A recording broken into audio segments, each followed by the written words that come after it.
5 minute, তার মধ্যে আমাকে রেডি হতে হবে, কারণ আমি যাবো এখন কলেজ। তার জন্য আমার ঝোলা নিয়ে নিয়েছি, তার মধ্যে ছাতা, চার্জার, কারণ ফোনে চার্জ নেই, তারপর আর ভিডিও বানাচ্ছি, খাতা, পেন, অবভিয়াসলি আইডেন্টি কার্ড, যেটা না নিলে আমাকে গেটের বাইরেই দাঁড় করে রাখবে, আর বোতল, জলের বোতল, আর মানি পার্স যার মধ্যে বহুত পয়সা আছে।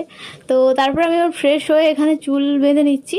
তো এমনি পনিটেল করেছি, দিয়ে কানে দুটো ছোটো ট্যাপ পরে নিয়ে হালকা করে লিপস্টিক পরে ড্যাপ ড্যাপ করে, তারপরে ওটা পরলাম আমি কালো একটা ছোট্ট টিপ। তো ওটা পরে আমি একদম রেডি। হ্যাঁ, হাতে একটা আংটি পরে নিয়েছি, বাস সেন্ট, যেটা আমার বান্ধবী আমার বার্থডেতে দিয়েছিল। তো রেডি আমি, চলো চলো চলো। তো বাসে উঠে গেছি এখানে আমি, তারপর আইডেন্টি কার্ড দেখি, সিকিউরিটি গার্ডকে চলে গেছি ভেতরে। এই ছিল আমার কলেজ। তো কলেজে এসে আমার থোবরা দেখিয়ে দিলাম, দেখে নাও। তারপর এটা ছিল আমার করিডোর। ক্লাসে এসে দেখি মাত্র 4-5টা মহিলা বসে আছে, এর বেশি আর কেউ নেই। তো কিছুক্ষণ পরে আমার বান্ধবী এলো, তো দুটো কানের সে মহিষাদলে মেলা থেকে কিনে নিয়ে এসেছিলো, আমার জন্য আনেনি। এত বাজে মেয়ে।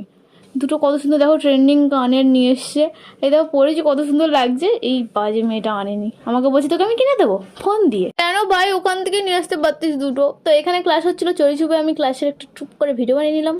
শেষ হয়ে যেতে আমরা যাচ্ছিলাম ক্যান্টিনে কিছু পেট পূজা করার জন্য, সেখানে বসে প্রথম কিছুক্ষণ আড্ডা মারলাম, দিয়ে ও ঘুগনি মুড়ি চপ কুরকুরি এসব খাচ্ছিল, আমি দুটো ডিম পোচ খেয়েছি। জিম গার্ল বলে কোথাও, তাই না?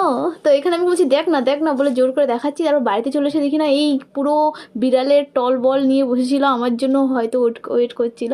তো লালি এখানে হাঁ কেটে ঘুমাচ্ছিল। বাস এতটাই, আজকের জন্য টাটা।